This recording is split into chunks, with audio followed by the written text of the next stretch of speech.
Hello guys, welcome to my channel Navdisha. आज हम लोग जीएसएससी सीजीएल पेपर 2 हिंदी के प्रैक्टिस सेट 7 को देखेंगे। इनमें जिन प्रश्नों का संकलन किया गया है वो विगत वर्षों में पूछे गए हैं एवं आपके सिलेबस के अकॉर्डिंग है। फर्स्ट क्वेश्चन है, आधुनिक भारतीय आर्य भाषाओं का काल कब तक का है? तो कब तक का है? 1000 ईस्वी से अब तक का है। आधुनिक भारतीय आर्य भाषाओं को भारतीय आर्य भाषाओं को 3 भागों में बांटा गया है। प्राचीन भारतीय आर्य भाषा, मध्यकालीन आर्य भाषा और आधुनिक आर्य भाषा। प्राचीन भारतीय आर्य भाषा का जो काल है वो 1500 ईसा पूर्व से 500 ईसा पूर्व, और मध्यकालीन आर्य भाषा का जो कार्यकाल है वो 500 ईसा पूर्व से 1000 ईस्वी, और आधुनिक भारतीय आर्य भाषा का जो काल है वो ये 1000 ईस्वी से अब तक। नेक्स्ट क्वेश्चन है, संविधान लागू होने के समय 8वीं अनुसूची में कितनी भाषाओं का उल्लेख किया गया था? तो कितनी भाषाओं का उल्लेख किया गया था? 14 भाषाओं का उल्लेख किया गया था। 8वीं अनुसूची में संशोधन भी किया गया है, जिसके अनुसार अभी टोटल भाषाएं 22 है। पहला संशोधन 21वां संशोधन 1967 जिसमें सिंधी भाषा को जोड़ा गया था। 71वां संविधान संशोधन 1992 जिसमें कोंकणी, मणिपुरी और नेपाली को ऐड किया गया था। एंड 92वां संशोधन 2003 जिसमें बोडो, डोंगरी, मैथिली और संथाली भाषा को जोड़ा गया था। कुल मिलाकर अभी 22 भाषाएं हैं। नेक्स्ट क्वेश्चन है,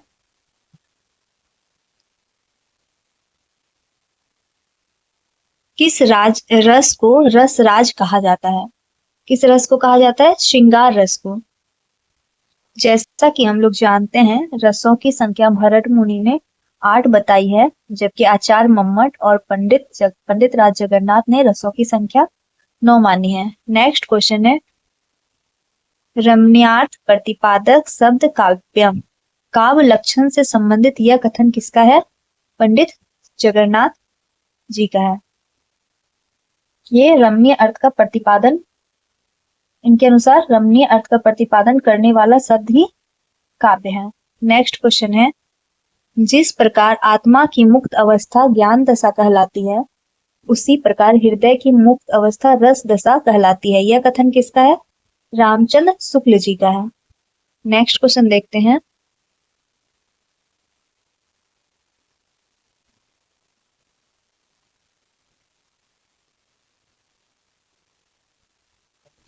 नेक्स्ट क्वेश्चन है, शब्द शक्ति के मूलतः कितने भेद माने गए हैं?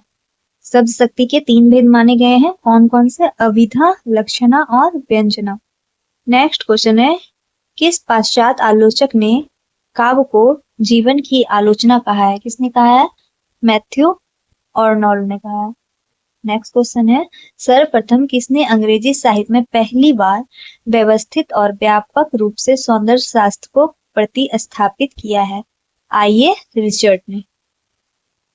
नेक्स्ट क्वेश्चन है, गद्य खंड में व्यक्त विचारों को कम से कम शब्द में लिखना क्या कहलाता है? संक्षेपण कहलाता है। नेक्स्ट क्वेश्चन है, अंग्रेजी शब्द ड्राफ्टिंग का अर्थ हिंदी में क्या है? प्रारूपण। नेक्स्ट क्वेश्चन जो है वो हमारे काव्यविधि और काव्यकुंज से है। क्वेश्चन है, आधुनिकता और पुनर्जागरण के प्रवर्तक और पिता कहे जाते हैं? कौन कहे जाते हैं? भारतेंदु हरिश्चंद्र जी कहे जाते हैं। नेक्स्ट क्वेश्चन है, किस आलोचक ने मैथिली शरणगुप्त को आधुनिक युग का तुलसी कहा है? किसने कहा है? गणपति चंद्र गुप्त जी ने। नेक्स्ट क्वेश्चन है, सूर्यकांत त्रिपाठी निराला की रचना छायावाद, ये छायावादी कवि थे, के अतिरिक्त और किस वाद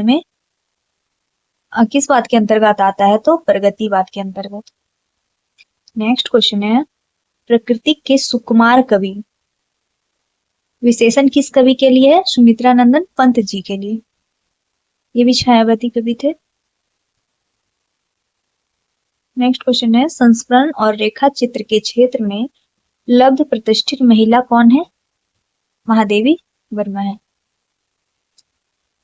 नेक्स्ट क्वेश्चन है, कथा क्षेत्र में जो स्थान प्रेमचंद्र का है वही स्थान नाटक के क्षेत्र में किस साहित्यकार को प्राप्त है? तो जयशंकर प्रसाद जी को प्राप्त है।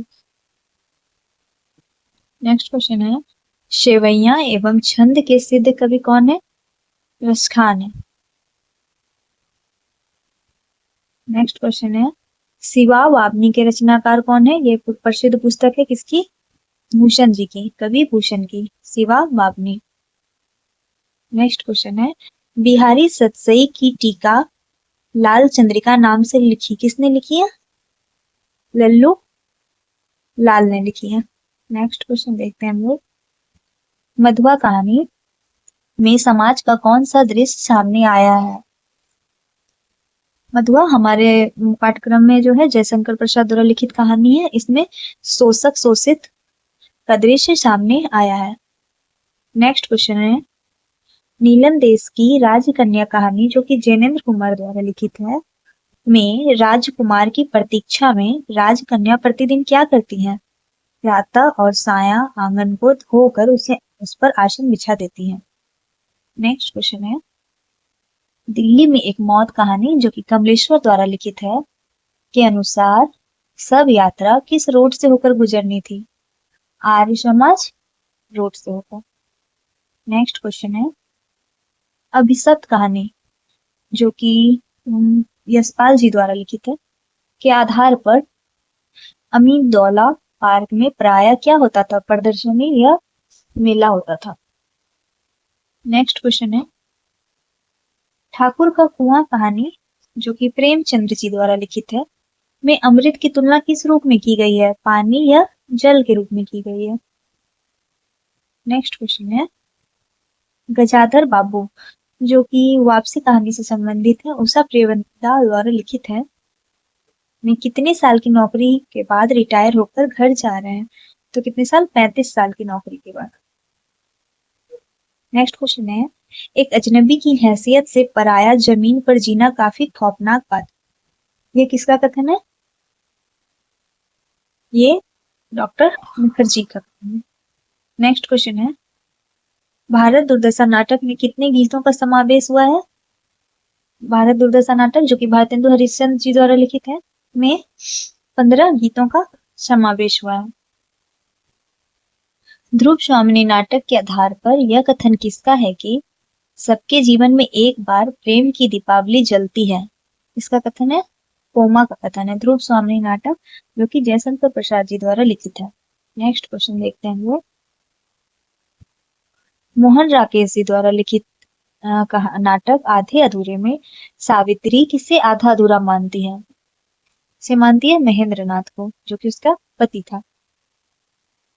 गोदान उपन्यास जो कि प्रेमचंद जी द्वारा लिखित है में यह कथन किसका है कि जो किसान है वो सबका नरम चारा है?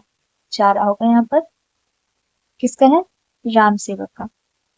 नेक्स्ट क्वेश्चन देखते हैं हम लोग, उपन्यास मैला आंचल में ममता ने कमला के पुत्र को क्या नाम दिया है? क्या नाम दिया है? कुमार नीलोत्पल। राग दरबारी उपन्यास में जो श्री लाल सूर्य जी द्वारा लिखित है किस पात्र के माध्यम से शिक्षक पर व्यंग किया गया है? शिक्षक मोतीराम। नेक्स्ट क्वेश्चन है, यह सूचित करने की आवश्यकता नहीं है कि ना तो सूर का अवधि पर अधिकार था ना जायसी का ब्रज भाषा पर। यह कथन किसका है? रामचंद्र शुक्ल जी का कथन।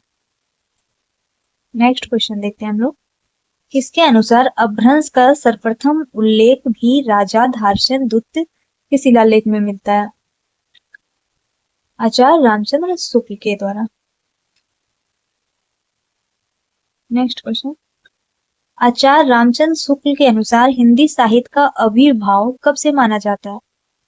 कब से माना जाता है? प्राकृत की अंतिम अपभ्रंश अवस्था से।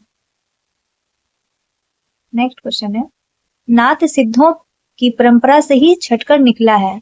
नाथ एक पंथ है और सिद्ध भी एक अलग है। तो क्वेश्चन है, नाथ पंथ सिद्धों की परंपरा से ही छांट कर निकला, यह कथन किसका है? ये भी रामचंद्र शुक्ल जी का कथन है। नेक्स्ट क्वेश्चन है, देवकृत सुख सागर तरंग को नायिका भेद का एक विश्व को समझना चाहिए। यह कथन किसका है? डॉक्टर नागेंद्र का है। नेक्स्ट क्वेश्चन है, हिंदी साहित्य के इतिहास की पुनर्लेखन की आवश्यकता है, यह किस पुस्तक में दिया गया है? तो डॉक्टर नागेंद्र के इतिहास में दिया गया है। नेक्स्ट क्वेश्चन देखते हैं हम लोग, डॉक्टर नागेंद्र किस युग को जागरण सुधार काल कहा है? तो किस युग को? द्विवेदी युग को जागरण सुधार काल कहा है। और पुनर्जागरण काल किसे कहा है? किस युग को कहा है? भारतेंदु युग को।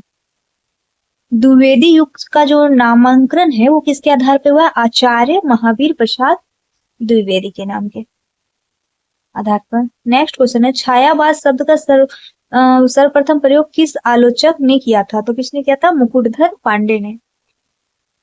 नेक्स्ट क्वेश्चन है, हिंदी साहित्य में मार्क्सवादी चेतना की अभिव्यक्ति की काव्य धारा में किसकी काव्य धारा में देखने को मिलती है? उस धारा को क्या कहा जाता है?